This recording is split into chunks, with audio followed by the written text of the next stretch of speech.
अयोध्या की मिल्कीपुर विधानसभा सीट पर हुए उपचुनाव में भाजपा ने सपा को करारी शिकस्त दे दी है। शनिवार को आए नतीजों में भाजपा प्रत्याशी चंद्रभान पासवान ने सपा प्रत्याशी अजीत प्रसाद को 61,710 वोटों से हरा दिया है। मिल्कीपुर विधानसभा सीट पर अब तक की यह सबसे बड़ी जीत है। चंद्रभानु को 1,46,397 वोट मिले, जबकि अजीत को 84,687 वोट ही मिल पाए।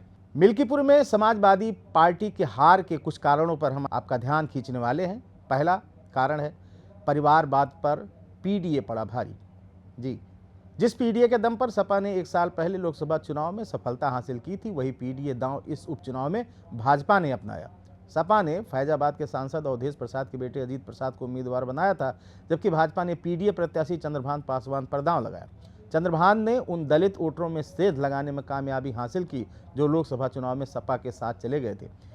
अगला कारण, योगी के नेतृत्व का दिखा असर। उपचुनाव का ऐलान होने से पहले ही सीएम योगी ने इस सीट की कमान संभाल ली थी। उन्होंने मिल्कीपुर और अयोध्या के कई दौरे किए। उन्होंने बीजेपी प्रत्याशी के लिए जनसभाएं की और पूरे चुनावी माहौल को बदल दिया। इसके साथ ही प्रदेश सरकार के 6 मंत्रियों को जीत सुनिश्चित करने की जिम्मेदारी भी दे दी गई। मंत्रियों के साथ ही दोनों डिप्टी सीएम केशव प्रसाद मौर्य और ब्रजेश पाठक ने भी मिल्कीपुर के कई दौरे किए। अगला कारण, सपा के लिए खतरे की घंटी। यह पहला मौका नहीं है कि जब भाजपा ने सपा के गढ़ वाली सीटों पर जीत हासिल की हो। इससे पहले नवंबर में 9 सीटों पर हुए विधानसभा उपचुनाव में भाजपा ने 7 सीटों पर जीत हासिल की थी। सपा के खाते में सिर्फ 2 सीटें आई थी। लोकसभा चुनाव में मिल्कीपुर विधानसभा क्षेत्र में सपा ने बढ़त हासिल की थी, लेकिन इतनी जल्दी सपा के कोर वोटों, गैर ओबीसी वोटों का छिटकना पार्टी के लिए खतरे की घंटी के बराबर है। अगला कारण, कांग्रेस की दूरी भी एक फैक्टर। जी हाँ, उत्तर प्रदेश में सपा का कांग्रेस के साथ गठबंधन है। बावजूद इसके कांग्रेस पार्टी का कोई बड़ा नेता सपा के समर्थन में चुनाव प्रचार के लिए नहीं गया।